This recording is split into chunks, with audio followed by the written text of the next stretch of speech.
할렐루야. 하나님의 크신 사랑이 우리 모두와 함께하기를 그리스도 예수의 이름으로 간절히 축원합니다. 오늘은 제 삶에 있어서 너무나도 의미 있고 뜻깊은 날입니다. 무슨 날일까요? 생일이요? 생일은 다음 주고요. 오늘은 제가 미국으로 건너온 지 정확하게 1년 되는 날입니다. 우리 사랑 성도님의 눈빛이 이제 1년밖에 안 됐느냐라는 눈빛인데요. 작년 1년 전이죠. 우리 배세님 목사님께서 공항에 저를 데리러 오셨을 때 참 어색했는데 불편했는데 지금 1년이 됐을 때 제 마음속에 차고 넘치는 것은 사랑밖에 없습니다. 먼저 하나님께 감사하고 우리 성도님들에게 다시 한번 진심으로 감사의 마음을 전해드립니다. 오늘은 예레미야 35장의 말씀을 통해서 함께 은혜 나누기 원하는데요. 예레미야 35장은 본래 이방민족 출신으로 하나님께서 진실하게 그리고 신실하게 섬겼던 이 레갑 자손과 관련된 이야기가 본문에 기록이 되어져 있습니다.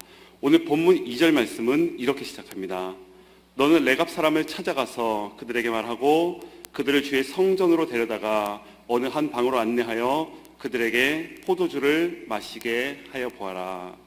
하나님께서 지금 예레미야로 하여금 이 레갑 사람들을 향하여서 하라고 한 5가지 행동이 나옵니다. 첫 번째 행동은 레갑 사람을 찾아가라. 그리고 두 번째는 그들에게 말하라. 그리고 세 번째는 그들을 데리고 가라. 그리고 네 번째는 그들을 안내하고 마지막은 그들에게 포도주를 마시게 하여 보아라. 우리는 여기서 레갑 자손, 우리가 레갑 자손의 후손이다라는 말이 나오는데요. 레갑 자손은 요나답의 후손입니다. 우리 성도님들 눈빛이 목사님 요나답은 누군데요? 라는 눈빛인데요. 요나답은 이스라엘 예후왕 시대에 그 당시에 이스라엘 수많은 우상을 섬겼을 때 그 우상을 척결하고 하나님 앞에 신실하고 진실하게 나아갔던 그 사람, 그리고 이 요나답이 자기 후손들에게 유언하고 유훈을 한 내용이 오늘 본문 6절과 7절에 보면은 잘 나와 있습니다. 이 요나답이 자기 후손들에게 뭐라 얘기했는가? 우리 같이 한번 6절과 7절 말씀 보시면은 그러나 그들은 이렇게 대답하였다. 우리는 포도주를 마시지 않습니다. 우리의 조상 레갑의 아들 요나답께서 우리에게 분부하셨습니다. 너희는 포도주를 마시지 말아라.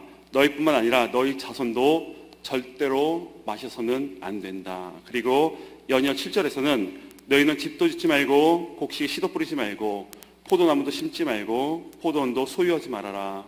너희는 언제까지나 장막에서만 살아라. 그래야 너희가 나그네로 사는 그 땅에서 오래오래 살게 될 것이다. 요나답이 이 레갑, 자기 후손들에게 너희는 꼭 이것을 지켜 행해야 된다 라고 유훈, 그리고 유언한 내용은 크게 5가지입니다. 첫 번째는 포도주를 마시지 말 것, 그리고 집을 짓지 말고 파종을 하지 말고 포도원을 가지지 말고, 그리고 마지막 5번째는 장막에 거할 것. 이 5가지를 자기가 떠나가면서 자기 자손에게 신앙의 전통으로 그리고 유언으로 보내는 말씀을 우리는 보게 됩니다. 이런 말씀의 배경을 가지고 우리가 다시 오늘 본문 2절 말씀을 보길 원하는데요. 너는 레갑 사람들을 찾아가서 그들에게 말하고 그들을 주의 성전으로 데려다가 어느 한 방으로 안내하여 그들에게 포도주를 마시게 하여 보라. 요나답은 하나님을 잘 섬겼고 우상을 척결했고 하나님 영광 위에서 하나님 임재 가운데 살아갔던 사람이 요나답이었어요. 그 요나답이 너희는 하나님 앞에서 절대로 포도주를 마시면 안 된다라고 그 유언의 말을 남겼는데, 오늘 본문에서는 하나님께서 예레미야를 시켜서 누구에게 포도를 마시게 한다고요? 레갑 자손들에게. 너는 그들을 안내해서 그리고 주의 성전으로 그들을 데려가서 한 방에서 그들에게 포도주를 마시게 하여 보아라. 뭔가 앞뒤가 맞지 않는 것 같아요. 어떻게 하나님께서 레갑 자손들에게 포도주를 마시라고 이 예레미야를 통해서 시킬 수가 있는가? 하나님께서 레갑 자손들을 시험하십니다. 레갑 자손들은 자신의 약함과 연약함으로 충분히 그 상황 속에서 타협하고 포도주를 마실 수 있지만 그들은 포도주를 마시지 않습니다. 다른 말로 하면은 레갑 자손들은 신앙의 전통 그리고 신앙의 순수성을 지키고 있는 그런 모습을 보게 되죠. 혹시 그런 말 들어보신 적 있으신가요? 신앙의 순수성. 신앙의 순수성이라고 하는 말은 다른 것이 섞이지 않은, 그리고 신앙의 동기가 둘로 나뉘어지지 않은 상태를 의미합니다. 하나님께서 구약 성경에서 끊임없이 이스라엘 백성들에게 너희가 지켜야 할 것, 그리고 너희가 가져야 할 마음에 대해서 말씀하시는데, 신명기 6장 5절 말씀에 보면은 이런 말씀이 있습니다. 우리 한 목소리로 천천히 한번 읽어보겠습니다. 시작.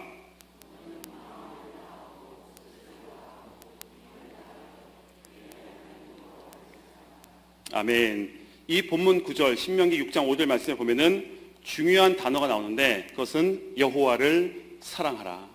그런데 어떻게 사랑해야 하는가? 마음을 다하고, 그리고 뜻을 다하고, 그리고 마지막은 힘을 다하라. 하나님께서는 적당히 하는 것을 원하지 않으세요. 그럴 때 있잖아요. 하나님 사랑했다가 누군가 미워했다가, 하나님 사랑했다가 누군가 원망했다가, 하나님 사랑했다가 나는 문제 앞에서 좌절했다가, 하나님 사랑했다가 누군가 뒷담화했다가. 하나님께서는 섞이면서 하는 것을, 신앙에 불순물 끼는 것을 원하지 않으세요. 불순물이 끼지 않은 상태를 가리켜서 우리는 신앙의 순수성이라고 이야기합니다. 그런데 오늘날 많은 한국 교회에서, 그리고 많은 그리스도인들이 교회 안에서 이 신앙의 순수성을, 그리고 여기에 관심을 갖는 것보다 목적을 이루는데 더 많은 관심을 가지고 있지는 않은가? 신앙의 순수성, 지금 내가 하나님 앞에서 깨끗하고 순결하고 성결하고 주님의 충만한 사랑으로 내 안에 불순물이 제거되어 있는 그런 데 관심을 갖는 것보다 목적, 내가 이루고자 하는 것, 내 생각, 그리고 내 마음, 그러기 위해서는 조금은 신앙의 순수성을 잃어도 괜찮고 내려놓아도 괜찮고, 그리고 생각하지 않아도 괜찮다고. 왜요? 목적을 이루어야 하기 때문에. 그래야 내 마음이 평안하니까. 신앙의 순수성을 가지고 마음의 평안함을 누리는 것이 아니라 목적 이룸이 내 신앙의 순수성이라고 착각하면서 살아가고 있지는 않은가. 우리가 살아가면서 신앙의 순수성을 지키기 위해서 진짜 나에게 필요한 것은 무엇인가? 우리는 이 질문 앞에 한번 자기 스스로 자기 마음속에 자문자답 해보시기 바랍니다. 하나님 앞에서 신앙의 순수성을 지키기 위해서 나의 모습은 어떠한가? 그리고 우리가 신앙의 순수성을 지키기 위해서 가장 필요한 것은 부패한 부분을 과감하게 도려낼 수 있어야 한다라는 것입니다. 내 안에 하나님 앞에 신앙의 순수성을 잃게 만드는 그 불순물, 그 섞여 있는 것을 과감하게 도려낼 수 있는 그 행동이 필요하다. 순수라는 말은 국어사전에 보니까 전혀 다른 것이 섞여 있지 않은 상태, 그리고 사사로운 욕심이나 못된 생각이 없는 마음, 이것을 순수라고 이야기합니다. 이 순수라고 하는 말은 사도행전 초대 그리스도 공동체, 신앙의 공동체, 그 사람들 안에서 잘 나타납니다. 사도행전 2장 46절로 47절 말씀에 보면은 그들은 날마다 마음을 같이하여 성전에 모이기를 힘쓰고 집에서 떡을 떼며 기쁨과 순전한 마음으로 음식을 먹고 하나님을 찬미하며 또 온 백성에게 친송을 받으니 주께서 구원받는 사람을 날마다 더하게 하시니라. 순전한 마음이 초대 그리스도 공동체 안에 있었어요. 순수한 마음, 신앙의 순수성이 그들 마음속에 있었어요. 그런데 시간이 지나다 보니까 처음에는 순수했어요. 순전한 마음으로 모든 것을 다 나누고 함께하고 챙겨주고 나보다 다른 사람을 위해서 살아갔어요. 그런데 시간이 흐르다 보니까 어떻게 됩니까? 사도행전 6장 1절 말씀에 보면은 그때 제자가 더 많아졌는데 헬라파 유대인들이 자기의 과부들이 매일의 구제에 빠짐으로 히브리파 사람을 원망하니, 신앙의 순수성을 잃게 되면은, 그리고 순전한 마음이 잃게 될 때 가장 먼저 나타나는 첫 번째가 원망입니다. 내 안에 신앙의 순수성이 없어지는 순간 가장 먼저 찾아오는 것이 무엇이다? 원망이에요. 저 사람 때문에, 쟤 때문에, 모든 것이 다 원망이에요. 지금 내가 있는 것도 원망이고, 내가 살아가는 것도 원망이고, 왜 저 사람은 저따구로 말하고, 왜 저 사람은 도대체 저렇게 행동하고, 모든 것이 다 원망이에요. 내 팔자야, 내 팔자야. 팔자 타령하고, 보상심리, 그동안 나눠줬던 게 억울하고, 베풀었던 게 억울하고, 분하고, 뺏긴 것 같고, 손해보는 것 같고, 모든 것이 다 원망. 신앙의 순수성을 잃게 될 때 이 원망이 나타납니다. 그리고 두 번째, 초대 그리스도 공동체에 나타났던 신앙의 순수성을 잃었을 때 이들에게는 당파가 생깁니다.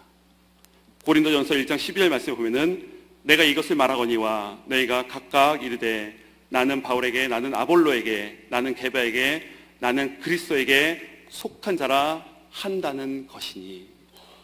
신앙의 순수성을 잃게 될 때 나타나는 두 번째 현상은 당파, 다른 말로 하면은 자기 사람 챙기기. 그럴 때 있잖아요. 그럴 때 자기 사람들끼리 신앙생활 할 때 혹시 그런 경험 있으신가요? 나랑 같은 마음을 품고 같은 생각을 하면은 누구 편이죠? 내 편. 나랑 다르게 생각하고 다르게 말하면은 누구 편이죠? 저 녀석 편. 내 편과 내 편을 정확하게 구분짓습니다. 그리고 그럴 때 너무 속이 상해요. 그래서 전화를 걸어요. 집사님, 권사님, 장로님, 목사님, 어쩜 그 사람이 그렇게 말할 수가 있냐고. 어떻게 그 사람이 그런 생각할 수 있냐고. 이게 말도 안 되지 않아요? 참, 진짜 생각이 없어도 너무 없다고. 그러면은 전화 받은 분은 이렇게 말씀하시죠. 맞아, 나도 그렇게 생각해. 뭡니까? 정확하게 제가 정의 내려드립니다. 뒷담화입니다. 정확한 뒷담화입니다. 전화해서 저 사람 때문에 당파를 쳐요. 아, 이분은 내 편. 그러면서 그분이 하는 위로의 말을 들으면서 어떻게 합니까? 참된 평안함을 누리게 되죠. 다른 사람 미워하면서 누리는 평안함을 가리켜서 저는 값싼 싸구려 위로다라고 말하고 싶습니다. 그런데 너무나도 이 값싼 싸구려 위로에 너무나도 중독이 되어 있어요. 사람들이 하나님께서 나를 위로해 주시는 것보다 나는 이 사람이 나를 위로해 주는 게 더 좋아요. 그것을 가리켜서 우리는 공감해 준다. 아니요. 다른 사람 욕하면서 해주는 공감은 공감이 아니에요. 자기만족이죠. 초대 그리스도 공동체 안에 신앙의 순수함이 그들 마음속에 있었어요. 모든 것을 나누고 모두가 다 한 마음이었는데 마음이 갈라지다 보니까 저 사람 편, 게바 편, 아볼로, 바울, 그리스도 각자 대목사님 편, 권목사님 편, 신목사님 편. 제가 온 지 1년 되니까 제 편이 이제 한두 분 정도는 있는 것 같아요. 지금 웃으신 분이 다 제 편인 줄로 믿습니다. 내 편이에요. 내가 말할 때 웃어주면 내 편이에요. 내가 말할 때 인상 쓰는 것 같고 얼굴 표정 바뀌는 것 같으면은 제 편이고요. 아, 쟤는 얼굴 표정이 항상 졌다고요. 마음에 안 들어. 마음에 안 들어. 그쵸, 권사님? 나도 그렇게 생각해. 뒷담화입니다. 그리고 신앙의 순수성을 잃게 될 때 나타나는 세 번째, 에베소 교회에 나타나는 현상인데요. 에베소서 4장 31절 말씀에 보면은 너희는 모든 악독과 노함과 분냄과 떠드는 것과 비방하는 것을 모든 악의와 함께 버려라. 바꿔 이야기하면 뭡니까? 지금 그들 안에 악독과 노함과 분냄과 떠드는 것과 비방하는 것이 어디에 있었다고요? 초대 그리스도의 공동체, 이 에베소 교회 안에 이런 것이 있었다는 거예요. 악독, 나는 악하지 않아. 분냄, 나는 가끔 이 정도 화내는 건 괜찮아. 이 정도 분노는 괜찮아. 이 정도 내가 떠드는 것, 이 정도 떠들면 괜찮아. 이 정도 비방하는 것, 적당히 비방하는 것, 그 적당히 비방하는 그것이 초대 그리스도의 공동체를 갈기갈기 찢어버리고 그 공동체를 무너지게 하는 가장 큰 요인이 되었다. 사도 바울이 다른 것을 이야기한 것이 아니에요. 제발 뒷담화 좀 하지 말라고, 비방 좀 하지 말라고, 자기의 모든 것을 걸고 제발 비방 좀 하지 말라고, 화 좀 내지 말라고, 분노 좀 하지 말라고, 분내지 말라고. 목사님, 참으세요. 화 좀 내지 말라고, 감정대로 반응 좀 하지 말라고. 참, 내가 진짜 부탁할게. 내가 진짜 편지 쓰면서 눈물로 썼던 편지가 에베소 편지예요. 저는 에베소 교회의 모습을 보면서 오늘 이 땅의 교회를 묵상하게 됩니다. 그리고 저의 모습을 바라보게 됩니다. 주님 처음 만났을 때 참 순수했어요. 주님 처음 만났을 때 흘렸던 눈물이 있어요. 그리고 삶의 고비고비마다 주님께서 나와 함께 하시고 베풀으셨던 은혜가 아니면 나 살아갈 수 없는 간증이 우리 모두에게는 다 있으실 것입니다. 참 순수했는데 언제부터, 그리고 어떻게, 무엇이 잘못됐는지 알 수는 없는데 이상하게 저 사람이 마음에 안 들어요. 이상하게. 언제부터인지 모르겠어요. 나 혼자 미워했는데 언제부터인지 모르지만 다른 사람과 함께 공유합니다. 언제부터인지 모르겠는데 처음에는 내 안에 주님 주신 평안함만이, 감사만 있었는데 언제부터인지 감사는 조건이 맞아 떨어지면 감사고, 상황이 맞아 떨어지면 감사고, 나머지는 감사 없이도, 우리 감사 없이 신앙생활 할 수 있을까요? 없을까요? 찬양 없이, 간증 없이 목적만 이루면 되기 때문에 다른 사람 상처 받아도 상관없고 상처 줘도 상관없고, 상처, 이건 신앙의 순수성 지키는데 아무런 의미 없는 거잖아요.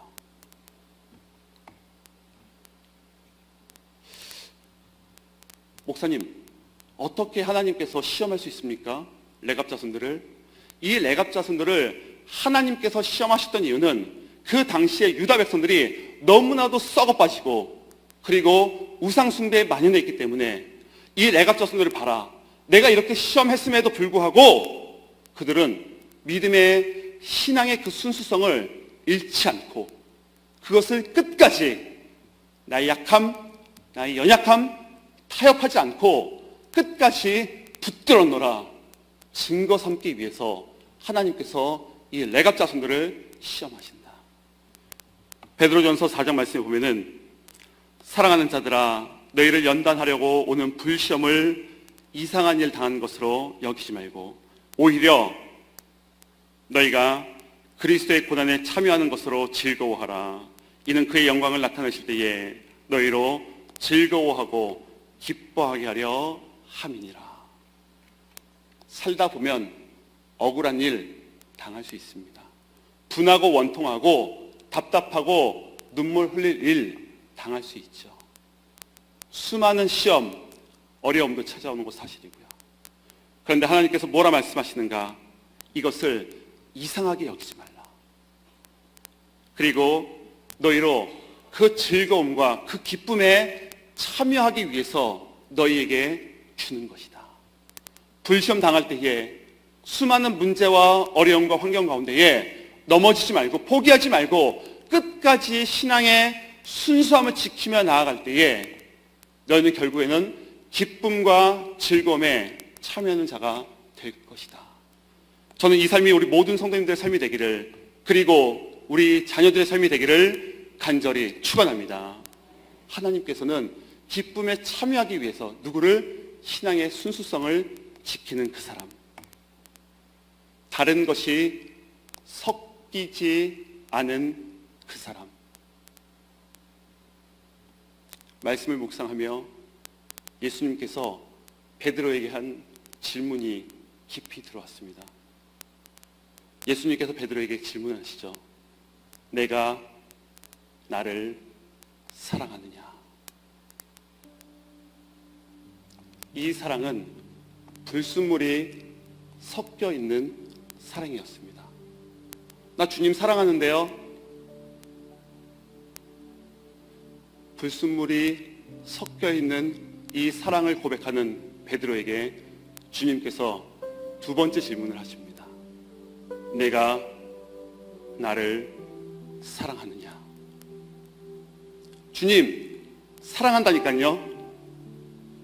주님 아실 만한 분이 왜 이러세요?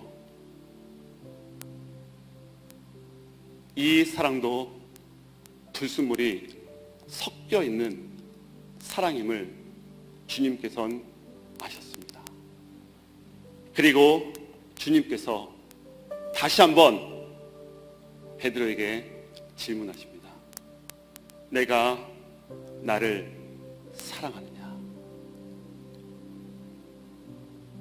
주님, 제가 주님 불순물 없이 미움과 다툼과 시기와 질투와 원망과 분냉과 악독과 상처와 우울감과 낮은 자존감, 모든 불순물이 없는 순수한 마음으로 베드로가 고백합니다. 내가 주님 사랑합니다. 주님께서 하십니다. 그리고 주님께서 뭐라고 말씀하십니까? 가서 내 양을 먹이라. 그 사랑으로 주님께서 베드로를 밀어주신 것이 아니라 그 사랑을 가지고 가서 내 양을 먹이라. 그 사랑 가지고 너 살지 말고 너희 목숨도 너희 모든 것을 버리고 가서 또 다른 사람을 섬기라고 말씀하세요.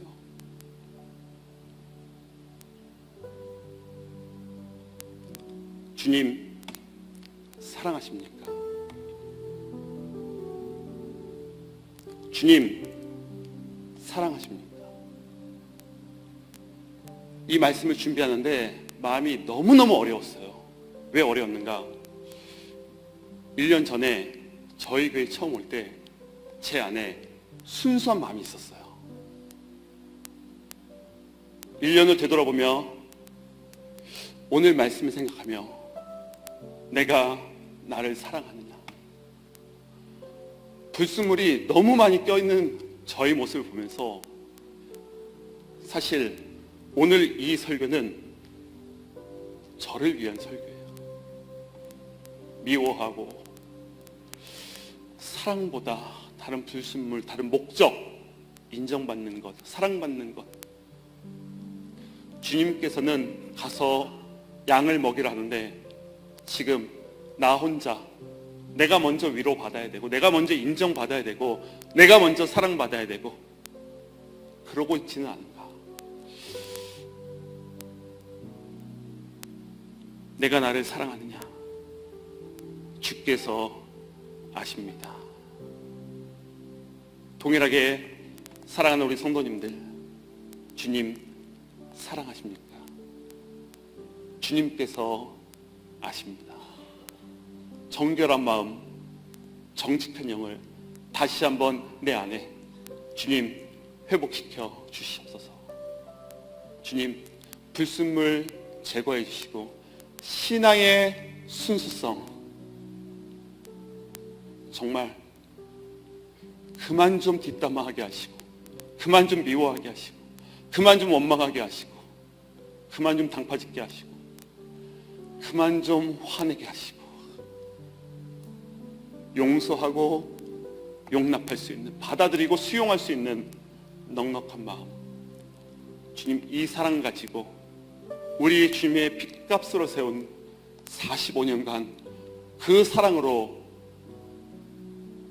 인도하신 하나님의 그 이야기 나의 삶을 통해 써나가게 하여 주시옵소서. 이 시간 찬양하며 나아갈 때에 주님 정결한 마음 그리고 정직한 영을 내 안에 허락하여 달라고, 주님 나를 멀리하지 마시고 주의 성령으로 나를 인도해 달라고 함께 찬양하며 나아가겠습니다.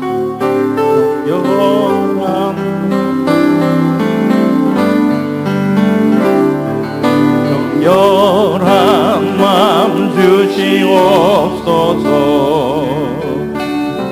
오 주님, 정직한 영을 새롭게 하소서. 다시 한번 정결한 마음 주시옵소서. 정결한 마음 주시옵소서. 오 주님, 정직한 영을 새롭게 하소서. 우리 두 손을 가슴에 올리고 정결한 마음 주시옵소서. 정결한 마음 주시옵소서. 오 주님, 정직한 영을 정직한 영을 새롭게 하소서.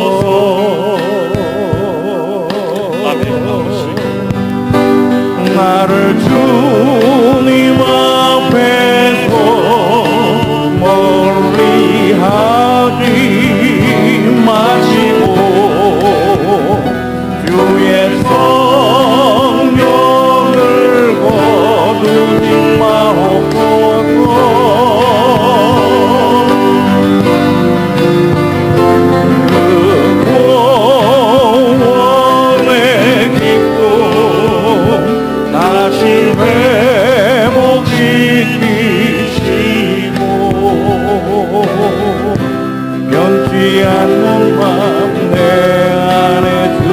나를 주님 앞에 멀리하지 마시고 나를 주님 앞에서 멀리 하지 마시고 주의 성령을 거두지 마옵소서.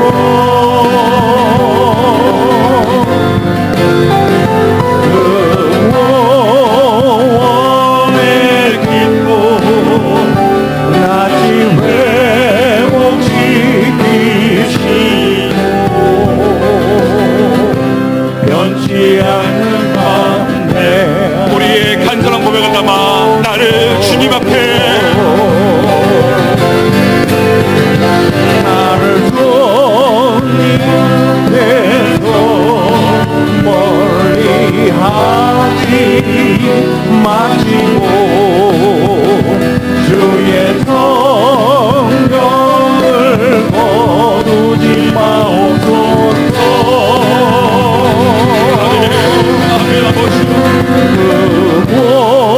구원의 기쁨 다시 회복시키시고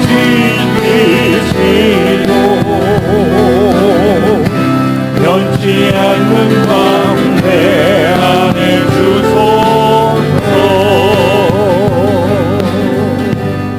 우리 이 시간 다 함께 기도하며 나가기 원합니다. 사랑의 하나님, 내 안에 정결한 마음을 주시옵소서. 내 안에 정직한 영을 새롭게 하여 주옵소서. 신앙의 순수함을 지키는데 혹여나 내 안에 불순물이 껴있진 않습니까? 내 안에 원망이, 분냄과 화냄이 혹은 미워하는 마음과 다른 사람을 비방하는 습관적인 그런 모습이 내 안에 있다면 이 시간 주님 십자가 앞에 다 내려놓으십시다.